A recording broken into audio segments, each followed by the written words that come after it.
Hello student, welcome to our channel Rohit Star Study. तो आज हम बात करेंगे आपके लिए कक्षा 10 रसायन विज्ञान के सभी महत्वपूर्ण रासायनिक अभिक्रियाओं के बारे में। पूरी किताब से जितनी भी रासायनिक अभिक्रियाएं महत्वपूर्ण हो सकती थी वो सारी आपको यहाँ पे इस वीडियो में देखने के लिए मिलेंगी। और ये वीडियो थोड़ा सा लंबा हो सकता है, पर आपके लिए बेहद इंपॉर्टेंट रासायनिक अभिक्रियाओं के बारे में बताऊंगा यहाँ पर, जो कि आपके एक पार्ट से लेकर आपके 5वें पार्ट तक जो भी रासायनिक अभिक्रिया में जितने भी पार्ट हैं उन सभी पार्ट से लेकर सबके सभी इसमें जितने भी इंपॉर्टेंट क्वेश्चन है सारे क्वेश्चन मैं बताने वाला हूं, जो कि आपके रासायनिक अभिक्रिया के होने वाले हैं। तो सबसे पहले हम पहली बात करेंगे। पहली रासायनिक अभिक्रिया ये है कि प्रतिस्थापन अभिक्रिया। देखिए, एक होती है विस्थापन अभिक्रिया, एक होती है प्रतिस्थापन, पर दोनों में अंतर होता है। तो यहाँ पर हम सबसे पहले प्रतिस्थापन बताएंगे, फिर उसके बाद विस्थापन भी बताएंगे। देखिए, प्रतिस्थापन का मतलब ये होता है किसी चीज को सब्स्टिट्यूट करना, एक जगह से दूसरे स्थान पर बदलना, वही प्रतिस्थापन होगा। उसकी अवस्था को बदलना, वही प्रतिस्थापन होगा।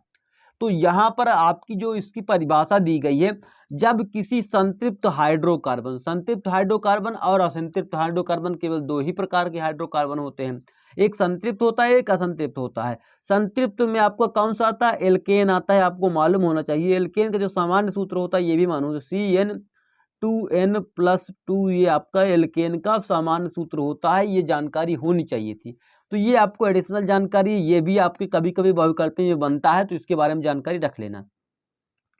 कि हाइड्रोजन मतलब कि जब किसी संतृप्त हाइड्रोकार्बन की हाइड्रोजन परमाणु को एक एक करके क्लोरीन के परमाणुओं द्वारा प्रतिस्थापित, मतलब इस जो आपका मेथेन होगा, मतलब इसके एल्केन में methane, ethane, propane, butane, pentane जो भी आएगा, इसमें क्या होगा, वो क्या करेगा, ये बार बार एक हाइड्रोजन परमाणु को हटाएगा एक एक करके, और एक क्लोरीन के परमाणु द्वारा प्रतिस्थापित करके उसके स्थान पर घेर लेगा। क्लोरीन मतलब क्लोरीन क्या करेगा, हाइड्रोजन को हटा देगा और उसकी जगह पर अपने शिफ्ट हो जाएगा। बार बार कितने कितने करेगा, एक एक करेगा। इस अभिक्रिया को प्रतिस्थापन अभिक्रिया कहते हैं। नहीं समझ में आया तो आपको मैं इसको फार्मूले में ही समझा दूंगा। तो फार्मूले में आपने देखा कि जब आपने अभिक्रिया करवाई मेथेन से, मेथेन में कितने 4 थे, H जो है 4 बार था, ठीक। और उसकी किसके साथ अभिक्रिया करवाई गई, क्लोरीन गैस के साथ करवाई गई, और उसमें क्या दिया, सूर्य के प्रकाश दिया गया। देखिए, अभिक्रिया की जो बीच में दिया गया सूर्य का प्रकाश की उपस्थिति में लिखा होना चाहिए यहाँ पर, सूर्य के प्रकाश की उपस्थिति में, मतलब यहां पर क्या हुआ, यहां पर सूर्य का प्रकाश है उपस्थिति में, ठीक। सूर्य का प्रकाश यहाँ पे उपस्थित है। सूर्य के प्रकाश के द्वारा अभिक्रिया करवा जाने पर देखिए, हाइड्रोजन यहाँ पर 4 थे पर यहाँ पे कितने बचे, 3। उसकी जगह पर किसने जगह ले लिया, उसकी जगह पर एक क्लोरीन ने जगह ले लिया। यही आपको सीखना था कि बार बार एक क्लोरीन आपका जगह लेता जाएगा। तो यहाँ पर आपका कितने क्लोरीन हो गए, यहाँ पर केवल एक क्लोरीन आ गया, और ये हाइड्रोजन आपका कितना हो जाएगा, 3 बचेगा, ठीक, 4 से। और बचेगा क्या आपका, देखिए ये मस इसमें से एक हाइड्रोजन निकल के यहाँ पे आएगा, इसमें से एक क्लोरीन बचेगा, तो डबल क्लोरीन होना चाहिए ना, HCl हो जाएगा आपका। क्लियर मेरी बात। फिर इसी जो ये चीज बना है आपका, इसको हम बोलते हैं, ये एल्किल समूह हो गया, और ये है पर क्लोराइड हो गया। तो क्लोरो, आप इसको क्या बोल सकते हैं, क्लोरो, ये आपका मेथेन हो जाएगा, क्लोरोमीथेन हो जाएगा, ठीक। क्लोरोमीथेन को आप किसके साथ अभिक्रिया करवाएंगे, क्लोरीन गैस के साथ फिर से करवाएंगे। आपकी बार क्या होगा, आपकी बार तो 3 हाइड्रोजन थे, पर बचेंगे कितने आपकी बार 2 हाइड्रोजन बचेंगे, 1 और 2। अब क्लोरीन कितने हो जाएंगे, क्लोरीन 2 हो जाएंगे, क्योंकि आपकी बार फिर एक सब्स्टिट्यूट करके अपनी जगह स्थान ले लेगा, और बचेगा क्या, HCl। तो आपने क्या देखा कि यहाँ पर क्या होगा, 2 क्लोरो और आपका मेथेन हो जाएगा, 2 क्लोरोमेथेन हो जाएगा। मतलब क्लोरो कितनी बार हो गया, डाई क्लोरो, आप बोल सकते हैं डाई क्लोरोमेथेन हो जाएगा आपका, क्लोरो 2 बार हो चुका है। तो आपने देखा कि हर बार एक एक क्या हो जाकर हाइड्रोजन परमाणु हट रहा है, क्लोरीन परमाणु जुड़ रहा है, ठीक। तो क्लोरीन क्या कर रहा है, हाइड्रोजन परमाणु को प्रतिस्थापित कर रहा है। तो आप यदि इसी प्रकार और अभिक्रिया करेंगे, क्लोरीन के साथ आगे अभिक्रिया करवाएंगे, इस जो यौगिक बना है डाइक्लोरो मेथेन, इसकी अभिक्रिया यदि आप क्लोरीन गैस से फिर करवाएंगे तो आपको कार्बन टेट्राक्लोराइड मिल के जाएगा, CCl4 मिल जाएगा आपको। इसके बाद अभिक्रिया नहीं बनेगी, क्योंकि आपकी कार्बन के बगल में केवल 4 ही तरह का, मतलब 4 ही टेट्रा वैलेंसी होता है, इसमें 4 ही इलेक्ट्रॉन आ सकते हैं आपके, 4 ही प्रकार के एलिमेंट आ सकते हैं, ये आपको जानकारी होनी चाहिए। यदि आप इस जो यौगिक दिया गया है इसे हम लिख सकते हैं CH2Cl2, आप इसे इस प्रकार लिख सकते हैं। इसकी अभिक्रिया किसके साथ करवा देंगे? क्लोरीन के साथ। आपकी बार क्या होगा? आपकी बार जो आपका एक हाइड्रोजन बचेगा, सॉरी कितना हाइड्रोजन बचेगा? केवल एक हाइड्रोजन बचेगा। और यहाँ पर आपका क्या हो जाएगा? इसी प्रकार आगे और अभिक्रिया करवाने पर देखिए आपकी बार क्या बचेगा? आपकी बार यदि आपने देखा 2 हाइड्रोजन थे, आपकी बार केवल एक हाइड्रोजन बचेगा और यहाँ पर टेट्राक्लोराइड प्राप्त होगा और HCl के साथ फिर अभिक्रिया हो जाएगी। फिर दोबारा इसी प्रकार यदि अभिक्रिया इसमें करेंगे आप CHCl3 की अभिक्रिया किसके साथ? क्लोरीन गैस के साथ करेंगे, तो अब की बार केवल आपको यही प्राप्त होगा, क्योंकि यहाँ पर जो इसके स्थान पर आ जाएगा क्लोरीन को हाइड्रोजन हट जाएगा, उसकी जगह पर क्या आ जाएगा? आपका क्लोरीन आ जाएगा। तो इस प्रकार ये अभिक्रिया इसी प्रकार चलती रहेगी। तो ये हो जाएगा कार्बन टेट्राक्लोराइड, इसी को कहते हैं हम प्रतिस्थापन अभिक्रिया। आप इतना ही दिखाकर अपना जवाब दे देंगे, कोई दिक्कत नहीं, ये दोनों चीज अलग से लिखने की कोई जरूरत नहीं थी।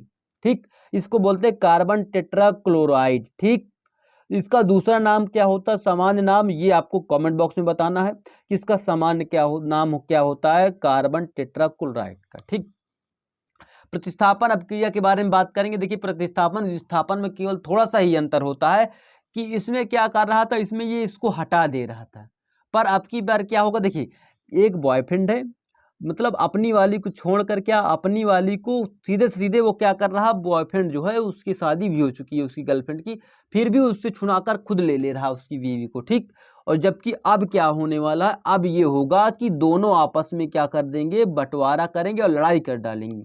लड़ाई करने के बाद एक बार बार एक ही चुनाएगा और बार बार नहीं ऐसा करना पड़ेगा। इसके पास 4 बीवियां थी, जबकि उसके पास कितनी रहेंगी? केवल एक ही से वो पहले ही बाहर कर देगा, बार बार नहीं उसको बाहर करने पड़ेगा। ठीक, तो यहाँ पर क्या होगा, जिस अभिक्रिया में किसी यौगिक के अणु किसी एक परमाणु या समूह के स्थान पर दूसरा परमाणु का समूह या आ जाता है, मतलब किसी एक, जैसे यहाँ पे आपको दिखाई दे रहा है, यदि एक क्या है H2SO4 है, इसकी जगह पर ये इसको मारेगा और इसकी इस SO4 की बीवी को क्या ले जाएगा, अपने खुद ले जाएगा। कौन? इसका बॉयफ्रेंड Zn। देखिए यहाँ पर इसकी बीवी H2 की बीवी कौन थी? SO4 था, पर इसको किसने ले लिया? Zn ले लिया। तो यही होता है। ठीक, ज्यादा ताकतवर जो होगा वही उसको छोटे वाले को मार करके अपनी बीवी ले लेगा, उसको बेचारे को तनहा कर देगा, अकेले ये उड़ता चला जाएगा, हाइड्रोजन गैस बनकर उड़ जाएगा। तो ये आपको याद करने के लिए तरीका ये होता है कि दूसरी की बीवी पर अपना हक जताना। ठीक, तो वैसे करना नहीं चाहिए, पर एक मतलब आपको याद करने के लिए मैंने बताया कि आपको यहाँ पर केवल एक ही बार सब्स्टिट्यूट करेगा और इसको बाहर कर देगा।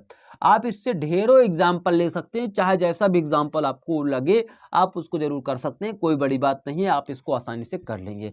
तो ये 2 अभिक्रियाएं बहुत इंपॉर्टेंट थी। चलिए अब अभिक्रियाएं तो हमको पूरी ही बतानी है, थोड़ा समय लगेगा। चलिए अब अगली अभिक्रिया देख लेते। देखिए दोनों याद हो चुकी होंगी। इसमें क्या हो रहा था, 4 बीवियां थी, एक एक बार बार करके ले रहा था। इसमें क्या हुआ, अब की बार एक ही थी, तुरंत खलास कर दिया काम उसका, बार बार का टेंशन वाला काम नहीं रहता इसका। ठीक, तो ऐसा करना है आपको, मतलब बार बार किसी को दुख ना दो कि एक कम हुई फिर एक कम हुई फिर एक कम हुई, बोझ है एक तरीके से बीवियां।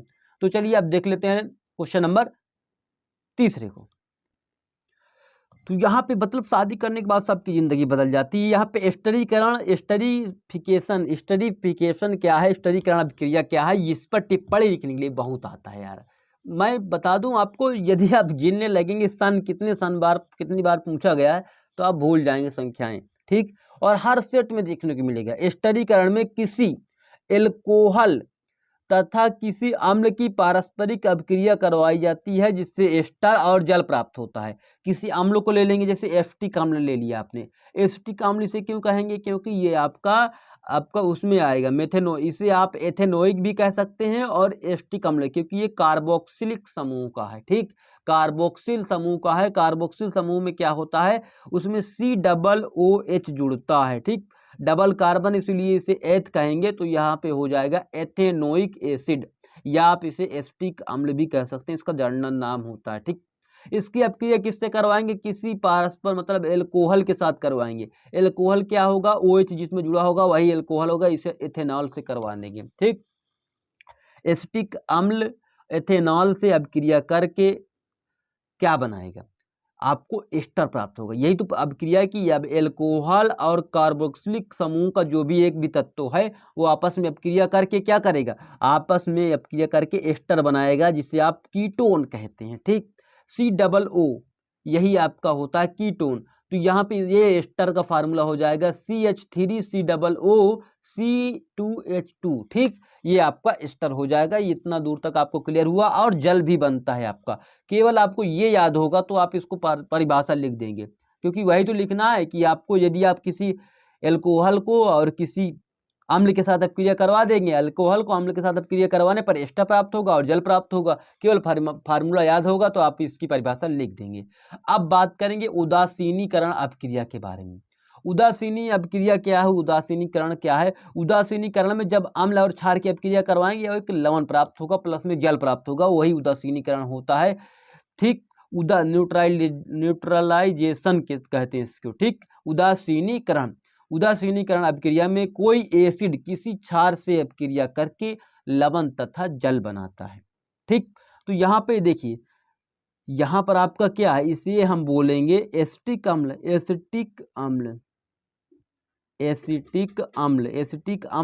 इसको ऐसे लिखेंगे एसिटिक अम्ल और किसके साथ, NaOH क्या है, यही आपका क्या है, क्षार है। ये एक अम्ल है और क्षार के साथ अपक्रिया करके क्या बनाएगा, लवण बनाएगा। ठीक, इसको क्या कहेंगे, यहाँ पे CH3COON। ठीक, इस प्रकार का क्षार बनेगा। देखिए यहाँ पर क्या हुआ, केवल H की जगह पर ये सब्स्टिट्यूट होकर के, सब्स्टिट्यूशन मेथड यहाँ पे लग रहा है, इसको जगह पर ये आया, उसके Na आ गया और OH आपका बाहर चला गया। ठीक, H के साथ एक H था यहाँ पर और एक H यहाँ पे, दोनों H मिलके क्या हो गया, H2O। ठीक, तो यहाँ पे आपकी अपक्रिया इस प्रकार संपन्न होती है। इसमें उदासीनी अपक्रिया में यह होता है कि मतलब अम्ल और क्षार आपस में अपक्रिया करते हैं, लवण तथा जल का निर्माण करते हैं। ठीक, अब यहाँ पे बात करेंगे साबुनीकरण, जो कि सपोनिफिकेशन होती है। बहुत इंपॉर्टेंट अपक्रियाओं में से एक अपक्रिया है, क्या है, साबुनीकरण अपक्रिया। देख लेते हैं साबुनीकरण अभिक्रिया। देखिए बहुत इंपॉर्टेंट अभिक्रिया है ये, अभी तक जितनी अभिक्रियाएं बताऊं उनमें सबसे इंपॉर्टेंट अभिक्रिया है आपका, वेरी वेरी इंपॉर्टेंट क्वेश्चन है आपके लिए साबुनीकरण अभिक्रिया के लिए। साबुन का निर्माण, तेल मतलब साबुन के निर्माण के लिए सबसे पहले मैं आपको जनरल तरीके से बता दूं, तेल ले लीजिए आप, या तो फैट्स ले लीजिए, वसा ले लीजिए। इन दोनों के साथ आप किसकी अभिक्रिया करवाएंगे, कास्टिक सोडा या तो पोटाश सोडा, मतलब कास्टिक पोटाश या तो पोटाश या तो कास्टिक सोडा का अभिक्रिया करवा देना है। और इससे क्या होगा, आपको क्या प्राप्त हो जाएगा, यही आपका साबुन का सूत्र हो जाएगा, साबुन और ग्लिसरॉल आपको प्राप्त हो जाएगा। ठीक, तो यहाँ पे हम सबसे पहले देखेंगे साबुन का निर्माण तेल्स, ऑयल्स अथवा वसाओं पर कास्टिक सोडा NaOH, इसे कहते हैं कास्टिक सोडा, अथवा कास्टिक पोटाश KOH से क्रिया होता है। अब देखिए तेल का ऐसा लेंगे, तेल किस प्रकार का ले सकते हैं आप, नारियल का तेल ले सकते हैं, नारियल का तेल ले सकते हैं आप, तिल का तेल ले सकते हैं आप, महुए का तेल ले सकते हैं, आदि का तेल ले सकते हैं किसी प्रकार का। अब फैट्स में क्या करेंगे, फैट्स में आप चर्बी का प्रयोग करेंगे, जानवर की चर्बी का प्रयोग होता है। देखिए साबुन जरूर से जरूर आपकी चर्बी से बनती है, ये आपको मतलब एक्सेप्ट करना चाहिए कि जानवरों की चर्बी भी साबुन में मतलब प्रयोग की जाती है, पर जरूर नहीं है कि आप तेल का भी प्रयोग कर सकते हैं और जानवर की चर्बी का भी प्रयोग कर सकते हैं, दोनों में से किसी एक का। या अथवा लगा, इसका मतलब वसा और तेल दोनों में से एक का। और यहाँ पे अथवा लगा है कि सोडियम पोटाश कास्टिक सोडा और कास्टिक पोटाश दोनों में से किसी एक का ही प्रयोग करना है, दोनों का साथ में प्रयोग करेंगे तो गड़बड़ हो जाएगा। चर्बी, जानवर की चर्बी का प्रयोग करेंगे, वसीय एसिडों तथा ग्लिसरीन के संगठन के बने यौगिक होते हैं, मतलब उपर्युक्त एसिडों तथा ग्लिसरीन, ग्लिसरॉल या ग्लिसरीन दोनों का एक ही नाम होता है, ग्लिसरीन या ग्लिसरॉल के संयोग से बने यौगिक होते हैं, ग्लिसराइड कहते हैं, जिन्हें हम ग्लिसराइड कहते हैं, ये आपको जानकारी होनी चाहिए। देखिए ग्लिसराइड क्या होता है सबसे पहले ये बताएंगे हम। तो किससे बने होते हैं, देखिए वसीय एसिडों तथा ग्लिसरीन से जो संयोग से बनेंगे उसे ग्लिसराइड कहेंगे। तो यहाँ पर किससे बने होंगे, वसा से बने होंगे या तो ग्लिसरीन से बने होंगे, दोनों को मिलाकर बनेगा ग्लिसराइड। ठीक, तो सबसे पहले हमारा क्रिया का जनरल फार्मूला ये है कि तेल और वसा, इसे बोलेंगे वसी ग्लिसराइड। ठीक, ग्लिसराइड किससे बनेगा, वसी एसिड से तथा ग्लिसरीन से बनेगा। ठीक, उसे ग्लिसराइड कहेंगे। क्षार का प्रयोग करेंगे इसमें, क्षार दो प्रकार के होंगे, कास्टिक सोडा लेंगे या तो कास्टिक पोटाश लेंगे, पर दोनों सोडा से अलग अलग साबुन बनेंगे। एक से नहाने वाला साबुन बनेगा, एक से कपड़े धोने वाला साबुन बनेगा। तो ये जानकारी होनी चाहिए। तो क्षार आप किसकी अभिक्रिया, वसीय ग्लिसराइड मतलब तेली या वसीय ग्लिसराइड की अभिक्रिया क्षार से करेंगे तो साबुन और ग्लिसरीन प्राप्त होगा, ग्लिसरॉल प्राप्त होगा। तो साबुन का जनरल फार्मूला होता है C15H31 COONA, ये जनरल फार्मूला होता है। एक फार्मूला ये भी होता है C15H31 COONA, ठीक है, कि ये भी फार्मूला होता है। Na की जगह पर आप पोटेशियम का भी प्रयोग करेंगे, क्योंकि यहाँ पे Na का मतलब हो जाएगा आपका जो आपके किसके लिए कठोर साबुन होगा, जो मजबूत साबुन होगा जिससे आप कपड़े धोएंगे वो साबुन ये होगी, जिससे आप शरीर को धोएंगे मृदु साबुन होगी वो आपकी पोटेशियम वाली होगी। ठीक, दो जानकारी होगी। अब इसमें आपको फार्मूला देखना है कि कैसे फार्मूला लिखा जाएगा। इस फार्मूले में केवल आपको एक चीज ध्यान रखना है कि यहाँ पर H की जगह पर यहाँ पे H2 लगा है, यहाँ पर केवल H लगा है। क्यों लगा है? क्योंकि 1 2 3 और 4 H2 यहाँ पर हो गए। यहाँ पर कितने होंगे? 1 2 3 4, मतलब एक कार्बन के बगल में कितने होने चाहिए? 4 होने चाहिए। तो यहाँ पे 2 2 तो है, यहाँ पर यहाँ 4 तो पूरा हो गया, पर यहाँ पर 4 क्यों पूरा हो गया? क्योंकि 1 और ये 2 और एक हाइड्रोजन होगा 3 और ये पूरी श्रृंखला लगी है 4। तो 4 प्रकार से यहाँ पर इसके साथ जुड़ा हुआ है। ठीक, तो एक कार्बन के आसपास कितने इलेक्ट्रॉन होते हैं? 4 इलेक्ट्रॉन होते हैं, 4 ही प्रकार के जुड़ेंगे। ठीक, तो यहाँ पे 2 2 लिखा जाएगा, यहाँ पर केवल H ही लिखा जाएगा। यहाँ तक फार्मूले में कोई दिक्कत नहीं रही होगी आपको। C15H31 C15H31 तो आपको लिख ही देना है, क्योंकि गड़बड़ी नहीं होनी चाहिए। 3KOH के साथ आप क्रिया करेंगे। यहाँ पे 3 क्यों लिखा जा रहा है? क्योंकि इसको हमने संतुलित किया है। संतुलित करेंगे तो या तो आप NaOH का प्रयोग करेंगे या तो KOH का प्रयोग करेंगे, क्योंकि आपको अभिक्रिया मैंने पहले ही बताया था कि या तो NaOH मतलब कास्टिक सोडा या तो कास्टिक पोटाश का प्रयोग करेंगे।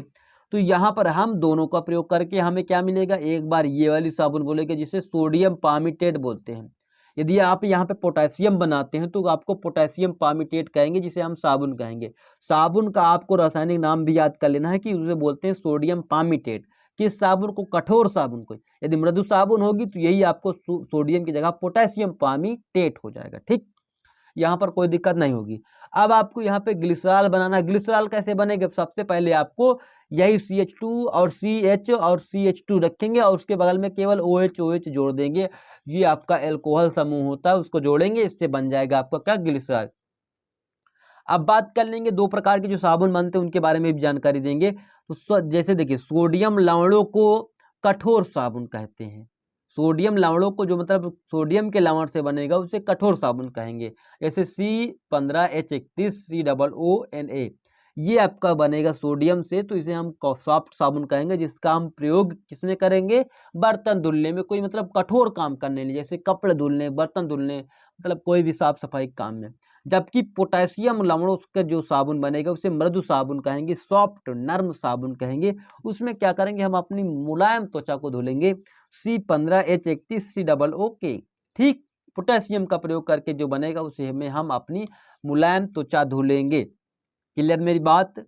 तो कभी मतलब आपको लगता नहीं कि यहाँ पर दोनों प्रकार के अलग, तो ये आपको जानकारी जरूर होनी चाहिए कि यह जानवर की चर्बी से भी बनता है साबुन, तो इसको ध्यान रखना है। और क्या बनेगा? आपको नारियल का तेल लेना है या तिल का तेल। देखिए, ये एडिशनल मैंने जोड़ा है यहाँ पर, ये आप इतना ना भी लिखेंगे तो कोई जरूरी नहीं है आपके लिए, पर एक बात जरूर लिख देना, ये फार्मूला लिख देना, जनरल वाला फार्मूला ये वाला, और इसको लिख देना, और मेरी बात ये मान लेना, इसको जरूर लिख देना।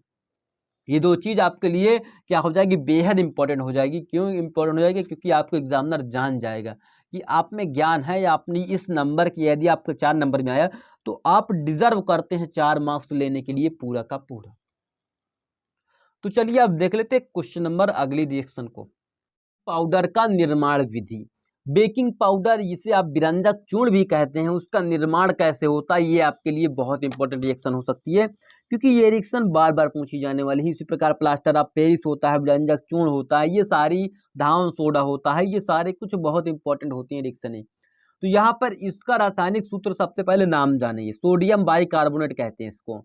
अब इसका रासायनिक नाम क्या हो जाएगा? रासायनिक सूत्र क्या हो जाएगा? रासायनिक सूत्र NaHCO3 से आप अणु सूत्र भी बोल सकते हैं। रासायनिक सूत्र को क्या बोल सकते हैं? अणु सूत्र भी बोल सकते हैं। यहाँ तक कोई दिक्कत नहीं थी। अब इसकी परिभाषा क्या लिखेंगे, जब सोडियम कार्बोनेट, इसे सोडियम कार्बोनेट के जलीय विलायन लिखा, जलीय विलयन में कार्बन डाइऑक्साइड, क्या कार्बन डाइऑक्साइड गैस प्रवाहित करके बनाया जाता है। जलीय विलयन में क्या, कार्बन डाइऑक्साइड और जल, मतलब क्या करेंगे, सोडियम कार्बोनेट लेंगे, ये लिया Na2CO3, ठीक, इसकी जल के साथ अपक्रिया करवाएंगे, ठीक, जल की मतलब जल के जलीय विलयन होना चाहिए ना, और कार्बन डाइऑक्साइड के साथ प्रवाहित करेंगे तो आपको क्या मिलेगा, आपको यही सूत्र मिल जाएगा जो आपका अणुसूत्र होगा किसका, आपका बेकिंग पाउडर का या विरंजक चूर्ण का। तो विरंजक चूर्ण का प्रयोग आपने सीख लिया कि रिएक्शन कैसी होगी, तो बहुत ही नॉर्मल रिएक्शन है और इम्पोर्टेंट भी है, क्योंकि बार बार पूछी जाती है तो इम्पोर्टेंट तो हो ही सकती है, आपको पूरी तरीके से जानकारी होनी चाहिए। अब बात करेंगे प्लास्टर ऑफ पेरिस के बारे में। प्लास्टर ऑफ पेरिस की जो अपक्रिया है या इसका रासायनिक नाम और सूत्र भी पूछा जाता, तो ये मैं यहाँ पे आपको ऐड में बता रहा हूँ, ठीक। तो यहाँ पर रासायनिक जो आपका नाम है इसका कैल्शियम सल्फेट हेमीहाइड्रेट होता है। अब कैल्शियम सल्फेट हेमीहाइड्रेट क्या है ये आप देखेंगे, इसको बोलेंगे यहाँ तक कैल्शियम सल्फेट। हेमी का मतलब होता है हाफ, ठीक, और हाइड्रेट का मतलब होता है जल, तो यहाँ पर हाफ H2O है आपका। रासायनिक सूत्र क्या होगा, CaSO4 into half H2O, half का मतलब आधा, 1/2, तो यहाँ पे हाफ H2O जो जल है उसीलिए 1/2 लगने के हिसाब से इसको आधा कहा जाएगा। या आप इसका फार्मूला ये भी ले सकते हैं, यदि आप 2 का पूरे समीकरण में गुणा करवाएंगे तो ये 2 कट जाएगा, तो यहाँ पर 2 लग जाएगा, किसमें, आपका कैल्शियम सल्फेट में 2 लग जाएगा, ठीक। तो ऐसा भी कर सकते हैं, दोनों फार्मूला आपका बिल्कुल सही है, राइट है, H2O आपको लिख देना है, कोई दिक्कत नहीं है। अब क्या करेंगे, इसका निर्माण विधि देखेंगे। सबसे पहले आप जिप्सम लेंगे, जिप्सम का सूत्र सबसे पहले ये देखेंगे कि यहाँ पर जो हाफ H2O था उसकी जगह पर 2H2O कर देना है। जैसे ये यहाँ पे दिया गया है, इसको बोलते हैं जिप्सम, क्या बोलते हैं, जिप्सम बोलते हैं।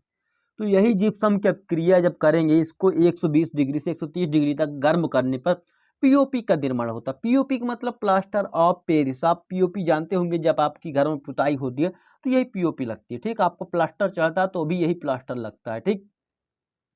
इसी पीओपी को कितने, मतलब जिप्सम को आप कितने डिग्री पर गर्म करेंगे, 120 से 130 डिग्री के बीच में गर्म करने पर आपको पीओपी प्राप्त होगा, प्लास्टर ऑफ पेरिस प्राप्त हो जाएगा, जिससे आप सूत्र जानते हैं CaSO4 into half H2O into 3H2O। जल तो आपका निकलेगा ही, ठीक, क्योंकि यहाँ पर भी जल की क्रिस्टलन संख्या 2 थी और यहाँ पे आधी निकल गई, यहाँ पे 3 बचा, तो ये आपको ध्यान रखना था, ठीक। तो ये आपका प्लास्टर ऑफ पेरिस हो गया, इसकी निर्माण विधि हो गई। अब विरंजक चूर्ण की निर्माण विधि देखेंगे, तो यहाँ पर आपको क्या लेना है, शुष्क बुझा हुआ चूना लेना है और उसकी अपक्रिया क्लोरीन गैस के साथ कर देनी है और आपका विरंजक चूर्ण प्राप्त हो जाएगा, ब्लीचिंग पाउडर प्राप्त हो जाएगा, ठीक।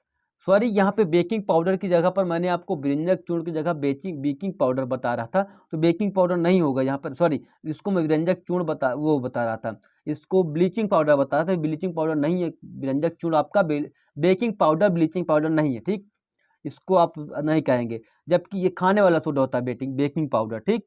और जबकि विरंजक चूर्ण जो होता है वो आपका ब्लीचिंग पाउडर भी होता है, लाल दवा के नाम से भी जाना जाता है। तो विरंजक चूर्ण कैसे बनाएंगे, शुष्क बुझा हुआ चूना CaOH2, मतलब ये बुझा हुआ चूना का सूत्र होता है CaOH का होल ट्वाइस पर क्लोरीन गैस की, मतलब क्लोरीन गैस में प्रवाहित करने पर विरंजक चूर्ण का निर्माण, मतलब इसको क्या लेंगे, इसको लेंगे बुझा हुआ चूना, उसको क्लोरीन गैस में डाल देंगे, प्रवाहित कर देंगे, तो आपको क्या निर्माण हो जाएगा, किसका निर्माण, विरंजक चूर्ण का निर्माण हो जाएगा।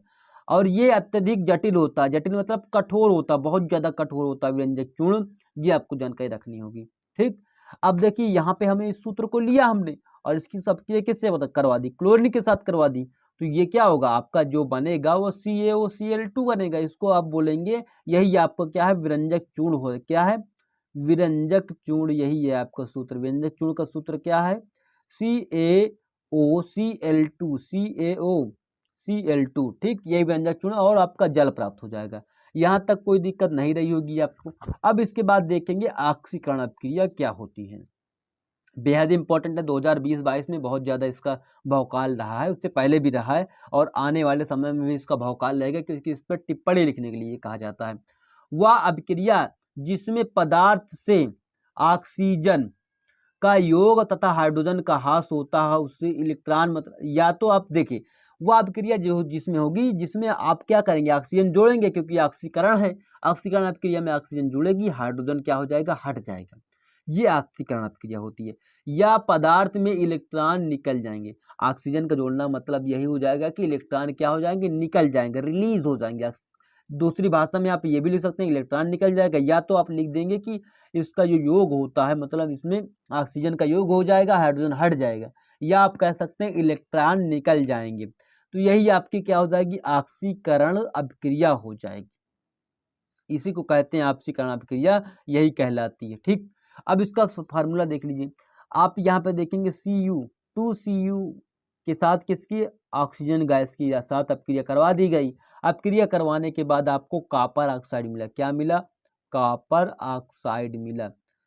तो ये आपको क्या सीखने को मिल रहा है, यहाँ पर कॉपर ऑक्साइड मिला, तो आपको ये सीखने को मिल रहा है कि यदि आप किसी भी चीज़ की अपक्रिया ऑक्सीजन के साथ करवा देते तो वो ऑक्साइड का निर्माण करेगी और वहाँ पर आपकी ऑक्सीकरण अपक्रिया हो जाएगी। कभी कभी हाइड्रोजन भी निकलता है, तो उसके लिए भी अलग बहुत बड़ा फार्मूला होता है, तो उसके बारे में नहीं देखेंगे, तो बहुत बड़ा फार्मूला नहीं देखेंगे, हम छोटा फार्मूला एक से लिया मैंने कि आपको क्या करना है, इसमें केवल और केवल आपको ऑक्सीजन के साथ अपक्रिया करवा देनी है, आपका कार्बन मतलब कॉपर ऑक्साइड बन जाएगा, आप इसे जान लेंगे। और यही क्यूप्रस और कॉपर ऑक्साइड आपको ध्यान रखना होगा कि यहाँ पे आगे 2 लग जाता तो क्यूप्रस ऑक्साइड 2 हो जाता है, 3 हो जाता है, ये आपको देख लेना है। यहाँ पे ऑक्सीकरण अपक्रिया जो हो जाएगी वो ये होगी कि आपको ऑक्सीजन जुड़ेगा, हाइड्रोजन हटेगा, या दूसरी भाषा में आप ये कह सकते हैं पदार्थ से इलेक्ट्रॉन निकल जाएगा। तो ये हो गई आपकी अपक्रियाएं। अब इसके बाद भी इंपॉर्टेंट अपक्रिया देखते हैं, कैसे कैसे इंपॉर्टेंट अपक्रियाएं हो सकती हैं। चलिए देख लेते हैं योगात्मक अपक्रिया, इसको आप संयोजन अपक्रिया भी कहते हैं, क्या कहते हैं, संयोजन अपक्रिया भी कहते हैं। संयोजन अपक्रिया या योगात्मक अपक्रिया होती क्या है, ये सबसे पहले जानेंगे। मतलब क्या होंगे, दो बेबी और उसका बाबू होगा, बाबू और सोना होंगे, दोनों मिलके एक हो जाएंगे, दोनों मिल के एक हो जाएंगे, शादी के बाद उनकी शादी हो जाएगी, दोनों एक हो जाएंगे, तो उसे ही कहते हैं।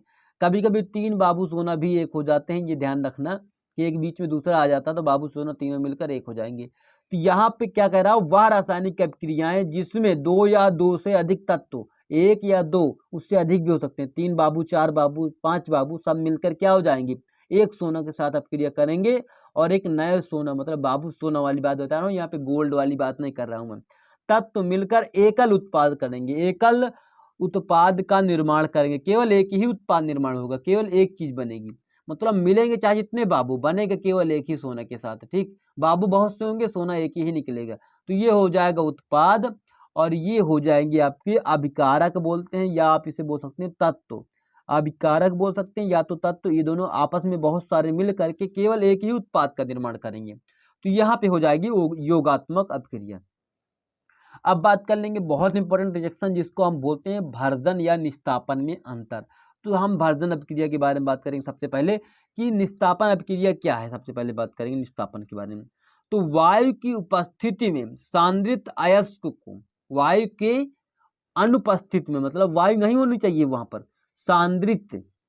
सांद्रित अयस्क को उसके गलनांक से नीचे गलना जाए, उससे नीचे उच्च ताप पर गर्म करने पर, उच्च ताप करने पर उसमें उपस्थित नमी, कार्बन डाइऑक्साइड, सल्फेट मतलब SO2 सल्फाइड गैस तथा अन्य वसीय कार्बनिक अपद्रव में निष्कासित करने की क्रिया को निस्तापन कहते हैं। कहने का अर्थ ये है कि आप में कहीं पर भी सांद्रित अयस्क लेते हैं, वायु की अनुपस्थिति में उसको गर्म करते हैं, इतना गर्म करते हैं, उच्च ताप तो रखते हैं पर उसको गलने नहीं देंगे, उस गलनांक से नीचे गर्म करेंगे, तो उसमें जो नमी होगी वो क्या हो जाएगी, कार्बन डाइऑक्साइड और सल्फाइड SO2 के जरिए क्या हो जाएगी, रिलीज हो जाएगी, तथा अन्य वाष्पिक कार्बनिक अपद्रव मतलब जो गंदे पदार्थ होंगे वो क्या होंगे, निकासित हो जाएंगे। ठीक, निकासित हो जाएंगे, निष्कासित हो जाएंगे, तो क्या हो जाएगा, निस्तापन अपक्रिया हो जाएगी। अपक्रिया देखेंगे, यहाँ पे लिखा है FeTO3, इसको बोलेंगे आप फेरस ऑक्साइड, क्या बोलेंगे, फेरस ऑक्साइड बोलेंगे। तो फेरस 3 ऑक्साइड ये बोल सकते हैं क्योंकि यहाँ पे इसकी ऑक्सीकरण संख्या 3 है, फेरस 3 ऑक्साइड, इसके साथ जल के साथ जल ये आपका 3H2O भी रहेगा इसके साथ। इसको यदि आप गर्म करते हैं उच्च ताप पर, इतना गर्म करेंगे ताप तो उच्च रहेगा, पर गल ना जाए इतना गर्म नहीं कर देना, ठीक। अब इसके बाद क्या बनेगा, ये आपका ये चीज़ आपका अलग हो जाएगा, FeO3 मिल जाएगा और बचेगा क्या, H2 आपका अलग हो जाएगा। तो यहाँ पर Fe2 होना चाहिए, ठीक। ये यहाँ पे गड़बड़ी हो गई थी। तो फार्मूला Fe3, केवल आपका जल अलग हो गया, बाकी सारा फार्मूला आपको सेम सेम दिखाई दे रहा होगा, ठीक। तो ये अब द्रव आपका निष्कासित हो गया, ये आपका कौन सी अपक्रिया हो गई, निस्तापन अपक्रिया हो गई। अब बात करेंगे कुछ ऐसी रिएक्शनों के बारे में जिसमें हमें क्या कहा जाएगा, जिसमें हमें ये कहा जाएगा कि इनमें क्या बताइए क्या होता है जब वाली अपक्रियाएं, कुछ चीज कुछ में मिलाएंगे और क्या हो जाएगा उसमें। यहाँ पे पहली चीज ये कह रहा है कि जब एथेनोइक अम्ल में सोडियम धातु को डाला जाता है। एथेनोइक अम्ल आप जानते होंगे, एथेनोइक अभी मैंने आपको सिखाया, CH3COOH कहते हैं, इसको बोलते हैं एथेनोइक अम्ल। इसकी अपक्रिया किससे करवाया जाता है, सोडियम में डाला जाता है। तो क्या होगा, तो यहाँ पर आपको बनेगा सोडियम के साथ, ये तो हो गया आपका मेथनोइक, ये अम्ल तो आपका निकल गया, इसको बोलते हैं सोडियम एसीटेट बोलते हैं। क्या बोलते हैं, सोडियम एसीटेट। सोडियम एसीटेट लवण का निर्माण होगा तथा हाइड्रोजन गैस रिलीज होगी। जब आप क्या करेंगे, एथेनोइक अम्ल में सोडियम गैस डालेंगे तो आपका हाइड्रोजन गैस तो निकलेगी, निकलती है, और प्लस आपका सोडियम जो आपका सोडियम ये जो एसीटेट है वो भी आपका क्या होगा, ये भी बनेगा। सोडियम एसीटेट आपका क्या होगा, निर्माण होगा तथा हाइड्रोजन गैस रिलीज होगी। ये आपका कब होगा, जब आप उसमें हाइड्रोजन डालेंगे, सॉरी सोडियम डालेंगे। अब जब भी इसी एथेनोइक अम्ल में क्या डालेंगे, सोडियम कार्बोनेट डालेंगे, ठोस वाला सोडियम कार्बोनेट डालेंगे, तब क्या होगा, सोडियम कार्बोनेट Na2CO3 की डालेंगे, किस में डालेंगे, इसी में डालेंगे। तो क्या बनेगा, यहाँ पर भी आपको यही मिलेगा, क्या, सोडियम एसीटेट लवण का निर्माण होगा और कार्बन डाइऑक्साइड और जल का निर्माण भी होगा। कार्बन डाइऑक्साइड और जल, देखिए जल है ये कार्बन डाइऑक्साइड है और ये आपका सोडियम एसीटेट है। केवल यहाँ से यहाँ पे क्या अंतर आया, यहाँ पे हमने सोडियम मिलाया था, यहाँ पे सोडियम कार्बोनेट डाला गया, ठीक। इसके बाद आप देख लेंगे दूसरी अपक्रिया क्या होगी, जब आप इसमें एथेनोइक अम्ल में सोडियम हाइड्रोक्साइड डालेंगे, इसके तनु विलयन में इसके साथ मिलाया जाता है। तनु का मतलब डाइल्यूट होता है, ठीक, तनु विलयन, सांद्र नहीं विलयन, यहाँ पे तनु विलयन है। तो यहाँ पर NaOH के साथ अपक्रिया किसके साथ अपक्रिया करवाएंगे, इसके एथेनोइक अम्ल, ये एथेनोइक अम्ल है आपका, इसकी अपक्रिया कैसे करवाएंगे, सोडियम हाइड्रोक्साइड, ये तो है ना सोडियम हाइड्रोक्साइड, सोडियम हाइड्रोक्साइड की अपक्रिया किससे, एथेनोइक से करवाएंगे। तो आपको क्या मिलेगा, यही आपका मिलेगा सोडियम एनोएट्स, एथेनोएट्स। सोडियम क्या मिलेगा आपको, एथेनोएट्स मिलेगा, या तो आप सोडियम एसीटेट भी कह सकते हैं इसको, सोडियम एथेनोएट की जगह पर सोडियम एसीटेट भी कह सकते हैं, का निर्माण होता तथा जल भी रिलीज होगा, ठीक। तो इस प्रकार ये आपकी अपक्रिया संपन्न हुई। आपके पूरे इंपॉर्टेंट रिएक्शनों में से केवल इतनी ही रिएक्शन इंपॉर्टेंट थी और बाकी इंपॉर्टेंट बहुत सी, मतलब अब वैसे ऐरी गैरी इंपॉर्टेंट रिएक्शन बहुत सी हैं जो कि कभी एक बार आगे पूछी गई हूँ, पर ये रिएक्शन जितने बताए हो ये आपके बोर्ड एग्जाम में लगभग 8 से 9 बार पूछी गई पिछले 10 सालों में। कोई कोई अपक्रिया ये हैं जो लगातार ही आ रही हैं, उसमें कोई रुकावट विरोध नहीं उत्पन्न हो रहा, बार बार पूछी जा रही, बार बार किसी न किसी सेट में दी जा रही हैं। पर जो मैं यहाँ पे अपक्रिया बताऊँ ये लगभग 8 से 9 बार फ्रिक्वेंटली आपकी रिपीट हुई हैं ये अपक्रियाएँ, तो आपको ये सभी तैयार कर लेनी है। इन सभी अपक्रियाओं को आपको लिख लेना है एक जगह पर, और बहुत इंपॉर्टेंट रिएक्शन है। चलिए मिलते हैं नेक्स्ट वीडियो में, तब तक के लिए जय हिंद जय भारत।